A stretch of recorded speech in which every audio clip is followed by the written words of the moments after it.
first of all, peace and blessings be upon everybody, upon your families, upon your household, and everything that you do today. I pray Allah that He guides my words as always. I pray God Almighty that He protects me from Arriya, changing my heart and changing the narrative to do it for something other than His sake and His sake alone. I pray that whatever comes through this situation, type, time, and channel, that is for the good and that we do good by it and we help each other and we unify. Inshallah. I mean, wanted to get on here and say a few things to you guys today. Free minded. I had one subject, but I guess I'm gonna talk about three. Number one is the Shahada. A lot of us jump into the Shahada without understanding it. A lot of us get into the Shahada without it being explained very well. We just go off of the book and we don't really get into the heart of, what it means to become a transition into a revert or become a believer, X, Y, and Z. I'm going to talk about the many doors to paradise. One in particular that I always talk about, but I want to, get into it a little bit more today. Ways to get into paradise, ways to get into heaven and never let heaven leave your mindset.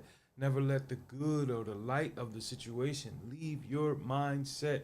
And your purpose in life is always to get to that goal, to that light, to that love, to that forgiveness, to that mercy, to the other side of what's good and what's beneficial for us and waiting for us when we while we live it and when we go.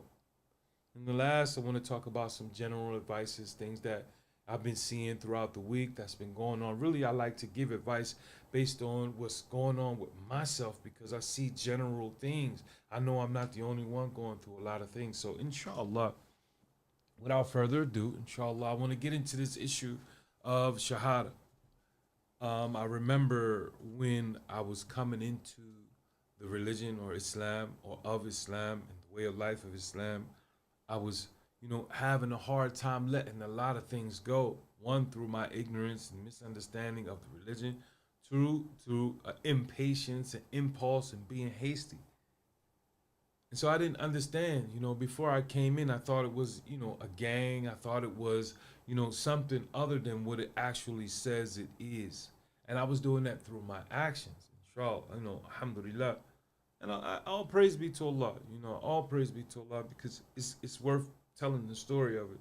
Although it's embarrassing and, that hypocrisy thing gets really deep. I don't know for you, but for me, any believer who walk in the face of the earth and hypocrisy don't scare you to your core enough to not worry about what somebody else is doing, what somebody else is saying, how they feel about you, all that. If your own hypocrisy and your own conscience don't beat you up enough to try to get yourself in order, to get yourself in check, subhanAllah, then you can't say you're a believer. You can be the best of the best or the worst of the worst, but hypocrisy always does something to you. We always doing something crazy. SubhanAllah. Anyway, with this issue of Shahada, to get frank, to get right into it, what I understood from Shahada is that you come into your initiation to become a believer. This was Shahada. The thing that you do, the testification between you and your creator, because his witness is the best witness, But it's good to have other people there who share that emotion, who share that love with you so that they can help you throughout your Islamic career. SubhanAllah, I like to use that term.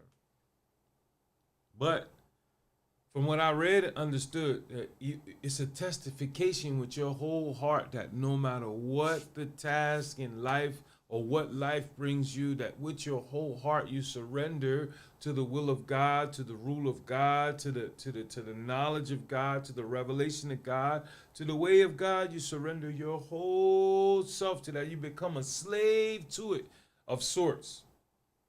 And I'm looking and I'm reading them like, okay, I understand that part. And then it says, everything led off with you surrender wholeheartedly when you come in. It's your initiation. Is it your first impression is your best impression? Why am I talking about this today? Because what I'm seeing, and from my own Allahu Alam IMO, right? Is that if we really, really, really took our Shahada seriously, we would see the situation, for what it really is. We would see people for who they really are. We would see situations for what they really are, and we would look in the mirror and see our reflections for what they really are. Rather we need to better ourselves, better our situations, better our relationships or whatnot. But if we had we came into this way of life wholeheartedly, it wouldn't be so hard to decipher. It's when you come into something for what they call alternative motive. You're trying to get money out of. You're trying to get protection. Most people in jail, when they coming into this faith, they coming into it for something other than for His sake and His sake alone. And when things crash, and they always crash, and things go crazy like that, you grabbing on or looking to something other than what you're really supposed to be grabbing and holding and looking on to. And so this causes a what they call conflict of interest, right? You can't explain it. You don't understand it. You don't know what's going on. You don't know where to turn. You don't know who to turn to. SubhanAllah. That's another fear of hypocrisy. If everybody's in the room and they all, acting the same, and we all dress the same and looking like, it's hard to differentiate from the good and the bad of the situation other than through character and character alone. Allahu A'lam. But this issue of wholeheartedly coming into the faith is the only way that I understood that you get to see the right and real wrong of the situation. And in most cases, we the ones that be wrong. But in a general sense, to really want to see, faith work in your life, to want to see your prayers and the answers to your prayers come down and be around you and work through you, and you want to see faith, even if you at the bottom of the well, if you're going through it. But, faith without good works is like a body without a soul. We could talk about having faith all we want, but if I'm not wholeheartedly striving my best with every opportunity that I get to wake up from my own hypocrisy and put the first foot forward and go and do the right thing, what are we doing it for? Who are we doing it for? What am I living for? What's my purpose in life? These are the questions some of the youth and most of us still should be asking ourselves. Again, with me and giving your life to God and giving your life to faith and, understanding that, His hand is way better than a million zillion hands put together. I like that. Having somewhere to, release my high emotions, release my anger, release my tears when I can't find the words to say them. I enjoy seeing the sunrise and knowing who made the sun and it makes life easier to live. But living without no purpose, living without no goal, and money is my God, and people, places, and things, or I am my own God, and I'm making up the rules as I go along, and I look down on people, and I got this pride and puffed up with all this arrogance. It's just I don't know. I can't be that type of person. Why again am I talking about the Shahada? Because all week I've been seeing people, everybody complain to everybody and everything other than God and God alone. And then sometimes in those situations, you can't do nothing about it, but watch it, transpire, because sometimes it's at the bottom where you find your epiphany. Sometimes it's at the bottom where you find your silver lining and things like that, because most of us heard of God. Most of us heard of truth. Most of us heard or read and been taught better than what we live in today. And subhanAllah. Because of that is why we're going through. You ever had your mom tell you something over and over and over again, you young ladies, that I don't trust that boy because this, that, and this and that, or I don't trust that girl. You people try to tell you better than that, but you think you know better. You think you use your own stupidity or you use your own ignorance in the situation, and you end up in triumph. You end up in bad situation, calling the very same people who told you better than that, and although you don't want to hear it, you got to hear it. I told you so. And here is God, Allah subhanahu wa ta'ala, God Almighty, giving us revelation, instruction on who we are and what the purpose of life is, and all the faculties that we need to live a prosperous, amazing, growing into elder lifestyle. You grow and you have your family, you have your situations, and things gonna happen. Broken bones, death, accidents. Allah says, "Oh, you who believe, don't think just because you say you believe that you're not gonna be tested. He's gonna shake you up and test your faith. He did it to the best of the best, and he's going to do it to you. Every day can't be, a sunshine. You're going to have rainy days. You're going to have to power through some things. You're going to have some type of wisdom, understanding to get through it. This is what the Shahada is. I surrender my whole will to your will. And he's still allowing us to be us. It's not saying that, you're going to be perfect and things are, automatically from one day to the next are going to change. But it makes it easier for us to control our emotions and understand what we're going through when we can read the situations at hand. When we can read them well for what they really are, because it's there in the book, it's there in the revelation, it's there for us to have. How to fight back, how to fight, period. Don't just let your enemy or your conscience or the things that we put ourselves in just sit there and destroy you like that. We got too much amazing things from His Majesty that we can use to defeat the enemy at hand. And most of the time, the enemy is ourselves. May Allah forgive me. I know I'm rambling on. Let me get to my next, inshallah. I just think it's important because a lot of the brothers I've been seeing give Shahada, they're giving Shahada from the text, but they're not breaking it down to the person giving Shahada. This is not no game. It's not a gang. It ain't none of that stuff that you see on there. You coming into this way of life, your main goal is to, find out who your Lord is. And once you find out who your Lord is, you find out what He wants from you. And then you can start asking for things and begging and put your stuff, whatever else you need from your personal self, but give Him His right first. That's what it means to be a Muslim. I'm giving God His right first over my mom, over my family, over my time, over everything. It's not an easy task, but it's a beautiful one at the same time because you get to see God work through you.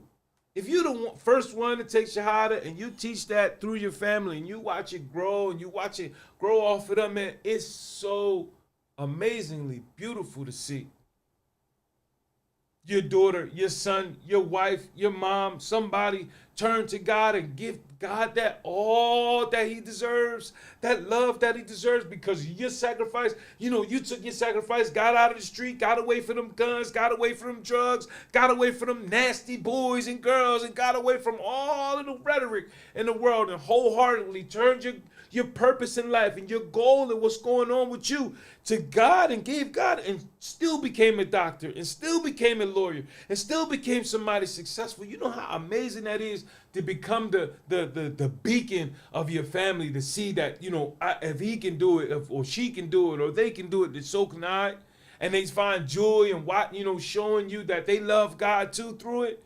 They love, and you can see Allah, you can see that love of God all over them, in your household, everywhere you go. It's nothing more freeing than that. You can be the brokest of the broke, but you'll still feel rich at soul and rich at heart. Man, bring them on. I knock them all out one by one.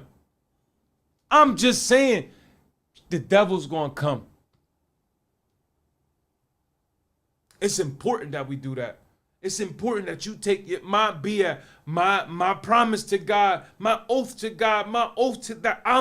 Regardless of what I'm going through, though I walk through the valley of the shadow of death, I shall not fear no evil. We all know it.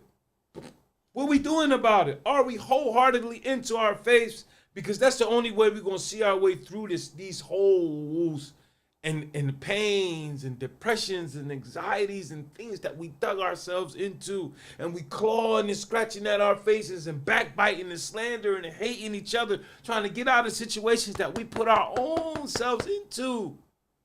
How you gonna look for light if we surround ourselves with darknesses, dark people, dark situations, dark times? A'udhu billah.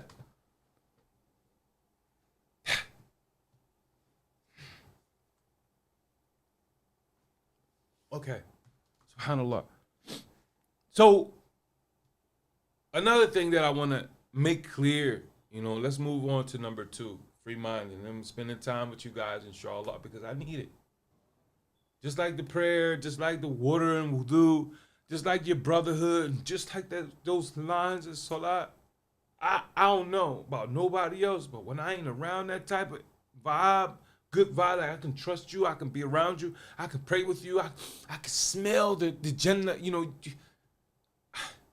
I don't know. I get like Linus without his blanket. I don't know. Me without Islam, around Islamic type, me without faithful type time or being around, I'm just a fish out of water, and it just does something to me. So in that sense, at the same time, if your hypocrisy does not break you down and scare you to keep on moving, to keep on trying, looking for small ways to get in and get this mercy and show them that I'm still your slave. Subhanallah. It's important. So, number 2. Anyway, brothers, giving shahada. You have to explain that. Stop on the period, break it down, you understand. Make sure the person you giving shahada understands that, after this moment, everything you did before this moment, and I'm sure you study and understand because you wouldn't be sitting here coming to shahada, right? After this moment, everything you did prior to this is washed away. It's amazing deal is given too with shahada, right? Everything that you did, even if it was murder, it's gone because you didn't know no better. Now that you come to this clean slate, you understand that you come into a Lord that loves you, brought you into existence, has a purpose for you. You have a path, right? You gotta really, these imams, brothers, explain the shahada to the people. You're forgiven for all that. Your time start ticking down. Right? You don't utilize your time well in knowledge, in growing, in prosperation, in love, in unity, and all the things in life that are beneficial for you. Don't go back. I don't understand how we regress and go back and looking for what? Who we used to be? What we used to be in the street? Drug addicts, drug dealers, liars, cheat. Like, we come too far to just because it's closing in on your house burnt down. Allah say He's going to test you. So we just run and go back to what? What are we going back to? Who, what, where? It's better than Allah. Nothing. Subhanallah. That's why we say, La sharika la, right? It's nothing compared, nothing.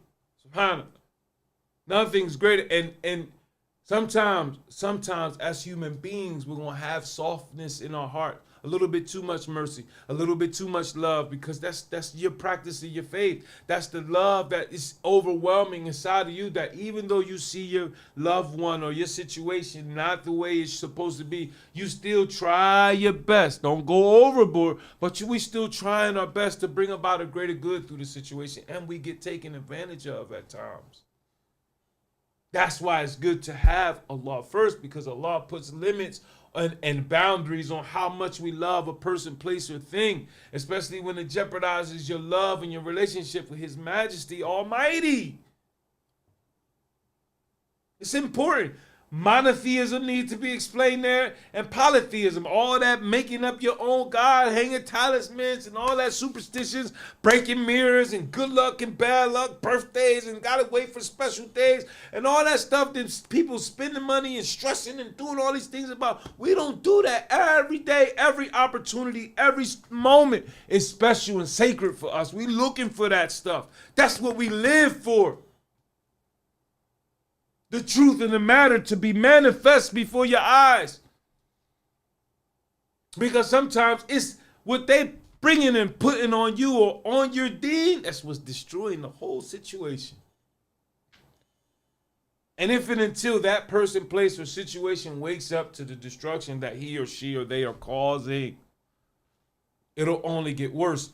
Why not start at the Shahada? Huh? Aren't you supposed to be Muslim? Aren't you any kind of believer? Christian? Muslim? Jew? Go to talk to the faith. Speak to the fitra. Speak to that natural inclination toward the right thing that every human being was born with. SubhanAllah. Number 2, right? A door to paradise.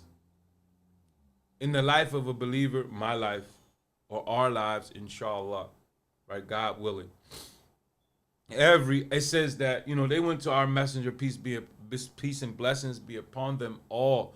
Every prophet, every chosen person, every beautiful person that God put inspiration to or gave revelation to bring the truth about to the people. Like Jesus, alayhi salatu wassalam, like Abraham and Moses. We know these patriarch prophets, but there were many in between that we don't know about, but the message still was the same. Subhanallah. Anyway, so do it a parallel. Any believer, any person with sound faith, with an inkling of understanding. Oh no, I know where I was. I apologize. It was a hadith, comment call. I always jack them up, and I try not to get too far into it. And if I say anything that you want to know about, ask questions, say what I'll find the answer if I don't already have it, inshallah, because we all scratching the surface with knowledge. But I did read and I understand of a hadith, something to the effect of, you say something to the effect of when speaking or talking about Jesus, and you misconstruing their words, but you want to bring a strong point through. You say, come out, something to the effect of, I remember reading, you give them the meat and potatoes, and you keep that heartfelt nasihat that, they can see that you're trying to give them some good, subhanAllah. And you say, I might have messed it, and you point them in the right direction. Go look for the knowledge yourself. Go do some research before you put it into your arsenal of faith, subhanAllah. But anyway, I read this ahadith, alayhi salam. I keep losing my train of thought, man. I do it with the paradise. The Prophet sallallahu brother came to the Prophet sallallahu asking him about getting into paradise, and he said, not by your deeds. It's not by what you're doing, right? You never know what deed that you're doing or you're not doing that can get you into heaven or that can get you into hell. Feel me? Be patient with me, inshallah.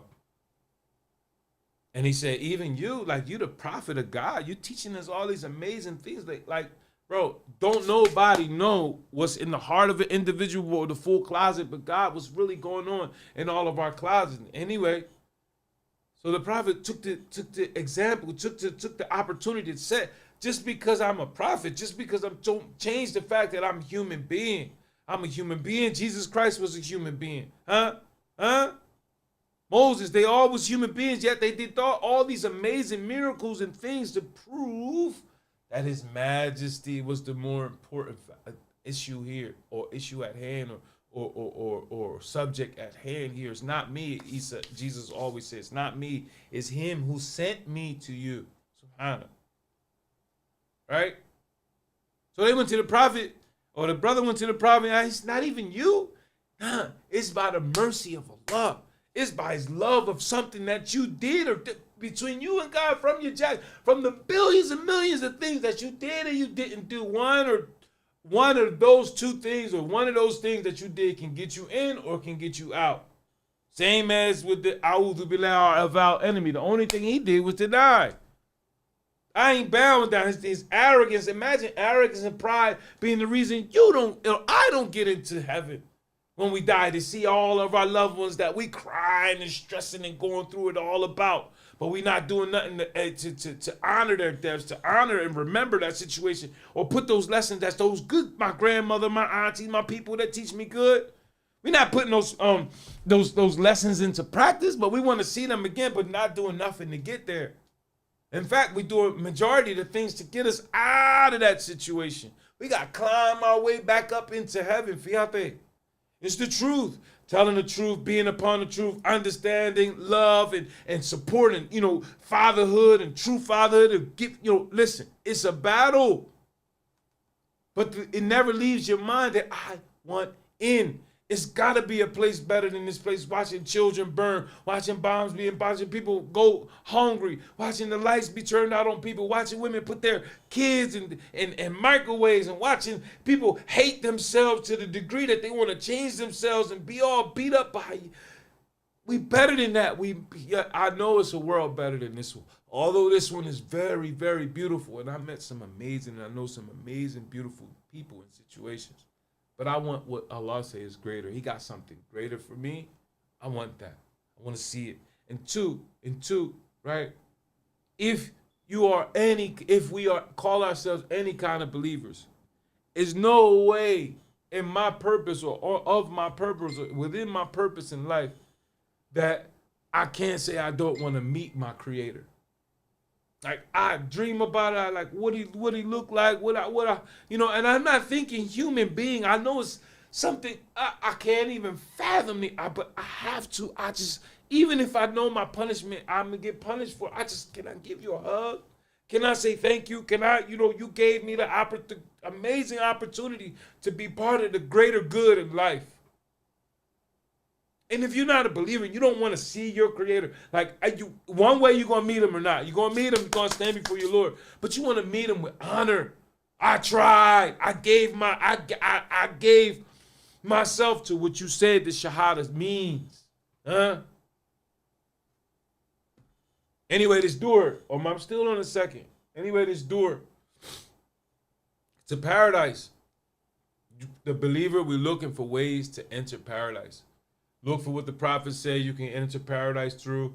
Look at his actions. Look at not just him, all of them. Because they got a special place in what we call Jannah, heaven, paradise. That all the prophets and the messengers, they all up there praying. They all doing, it's now, it's happening. It ain't just, it's there. And me personally, I want to, snuggle heel to heel, shoulder to shoulder. I try, man. Like, imagine praying with all of those prophets and all of those messengers. And then after the prayer, you're sitting around and telling the story about their people and how their people defied them, tried to kill them, how they got into Jannah. Telling the story, and you putting two and two together to fit into your own script and teaching your own family and teaching your own people those very same lessons. Anyway, that's just something, we always thinking Jannah, paradise, forgiveness, mercy. But ultimately, I want to meet my creator.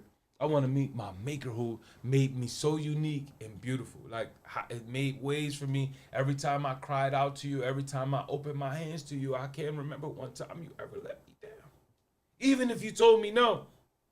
Even if you told me no, took that thing I just couldn't get enough of away from me for my own good, for your own. I'm better. That's what he's telling me. I look to me. I'm greater. I'm better. I can give you better. If I take something away from you, I'm going to give you something better. Trust in me. Trust the promise I give.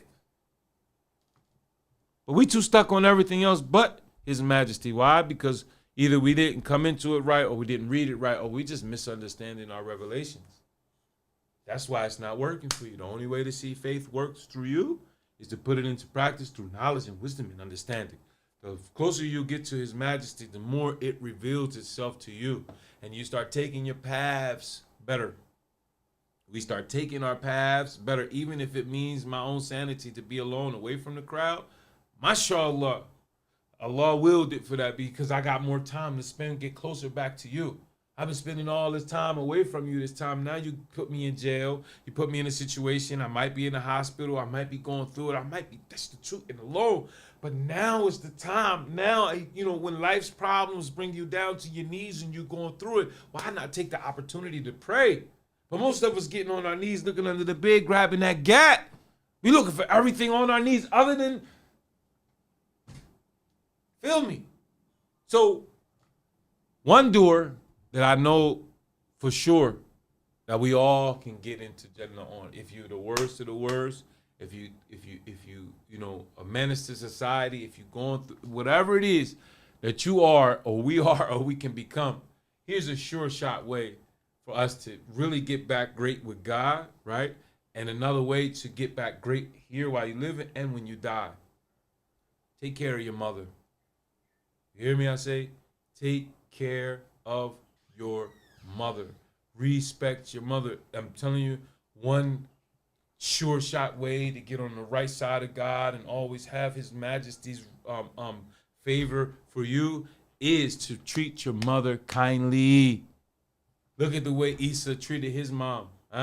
Look at the way Jesus treated his mom. He never cursed at his mom, never disrespected his mom, never stood up in front of her and balled his fist up. He never talked about her behind her back. He never brought problems to her house. He never put more on her than she could bear. He helped his mom it was over.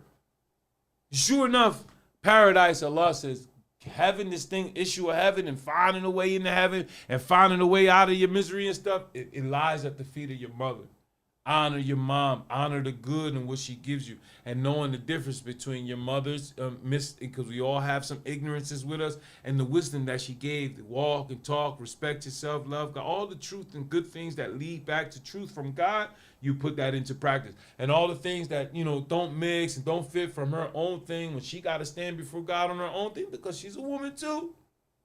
You don't go against her with it. Just when you put it in, go back and teach her, inshallah, or vice versa. It's a way to grow through it.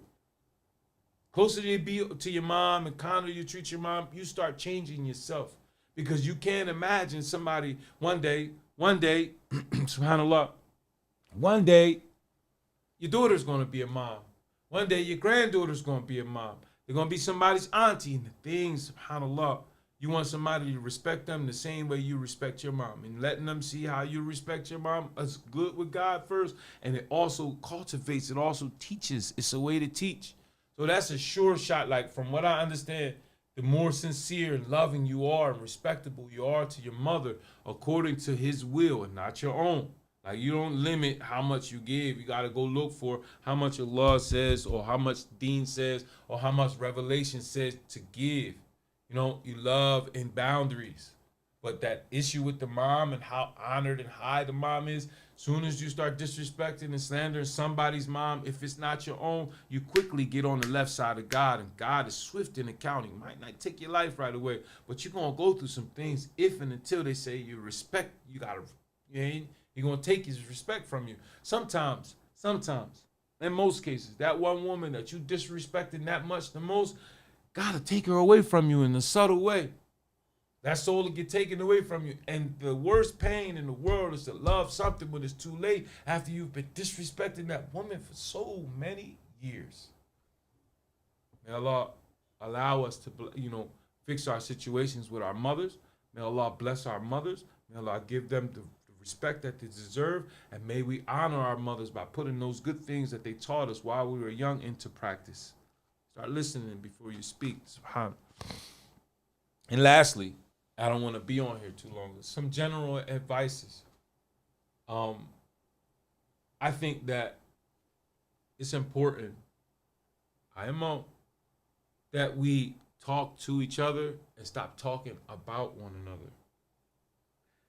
If you have to say something about somebody, or if you have to, if it's that deep, write it down. Text somebody or talk again, I said this before and I'm going to say it again, inshallah. Write it on the note. Sometimes words have power. What you did, how it made me feel, how it affected me, and how I believe that we can, still hold on to the love. We don't have to separate. We don't have to fight. We don't have to shoot and kill each other. Here are some options on how we can fix it. Sometimes the only thing that's required is an apology. Sometimes the only thing that's required is an understanding, a clear explanation of why you did that. Why are we doing this? Why are we going through these type of things? But start giving each other, pulling each other up instead of pushing each other down. Start speaking good about your brother instead of always, having one face on for one people and then going behind their back and telling their business. They trusting you with things. They just, trusting you and talking to you and confiding in you. And the first thing you go on is getting on social media or going to the people that's supposed to be their enemies and backbiting and slandering them. That's not brotherhood. That's not unity. That's not family at all. So a general advice to us all, I would say, inshallah, start pulling each other up. If I gotta check you, if I gotta grind you up, so be it, but you're gonna know it's all in love. I'm gonna put it in a way, or I'm gonna make sure I don't gotta beat you up. I don't gotta punch you in the face, especially over haram things. If God takes something from you, or whatever that situation may be, if it's a haram situation, why am I so angry at you about it? Allah saved both of us from the situation. That chick ain't no good for either one of us. Or that guy ain't no good for either one of us. We sisters, we was good before this situation came in between us. So rid yourself of the situation the devil's using to disunify us. Start looking for ways to unify. Start looking for ways, a family that prays together stays together.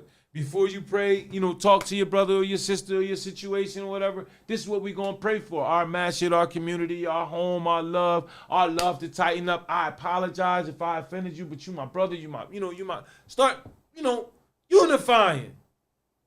Inshallah. So those are the three things I really wanted to talk about today. I was going to bust it up with y'all. I feel good. I feel like I vented a bit. I got through a segment without shedding no tears, inshallah. But I'm highly emotional about what I believe because I don't even know if I'm getting in. And I want in. I want to meet my Lord and say, my record, because you're not going to be allowed to speak, but within your record, it could say, you left traces behind of you tried. You gave valiant effort. You believed, until the day of our demise. And who's to say, whatever you leaving behind, or even sometimes while you're alive, God might choose you. Many are called, few are chosen. And if you're chosen, ain't no going, it's just like Ramadan. Ramadan coming around, ain't no practicing none of that. It's either in you or it ain't in you. You either got to change or you ain't going to change. You going to do better or you ain't going to do better. It don't matter. At some point, you got to, listen. The quarterbacks on the bench, and as soon as the starting quarterback go out, they come in and sometimes be better than the starter. So on point, many are called, few are chosen. You ready for it or you ain't ready for it? If the life of faith ain't ready for you, ain't ready for the life of faith, and you ain't ready to be a good person, then get from around the good people and spoiling the bunch. Get from around them. If you see good in them, you see potential in them, and it's just not your life. Some people say that. That ain't my life. That ain't what I want. I can't see some ball of light or God in the sky. And they got all these reasons not to accept the good. And they want to put on themselves bad things. At least give them a chance, inshallah. Separate yourself from them. And that might get you in. Because you let them live. They you see that they got a love for you, or you see that you got an influence over them, but you ain't ready for the life that they calling you to. Then respect yourself and pull yourself back enough to say, you know what, I just don't want to be a bad influence over you. That's growth when inside you. That's putting God and what's right before yourself and unselfish. Adinu Nasiha, a general advice. I love you guys. This has been Finding Humility Through Change. I hope I'm doing some good. I hope all you need is one. And if that one tells another one that you paid it for, you paid it for it, you tried your best, inshallah. Allah forgive me for my mistakes. We all going through things. We all growing through things. Change is necessary. You find humility when you change. It humbles you. You go back and you look and you see how far you come. You humble yourself to it. Finding humility through change. It's beautiful. Anyway, assalamu alaikum wa rahmatullahi wa barakatuh. You guys, this has been Finding Humility Through Change. I enjoyed you. I see you next week, inshallah. Until then.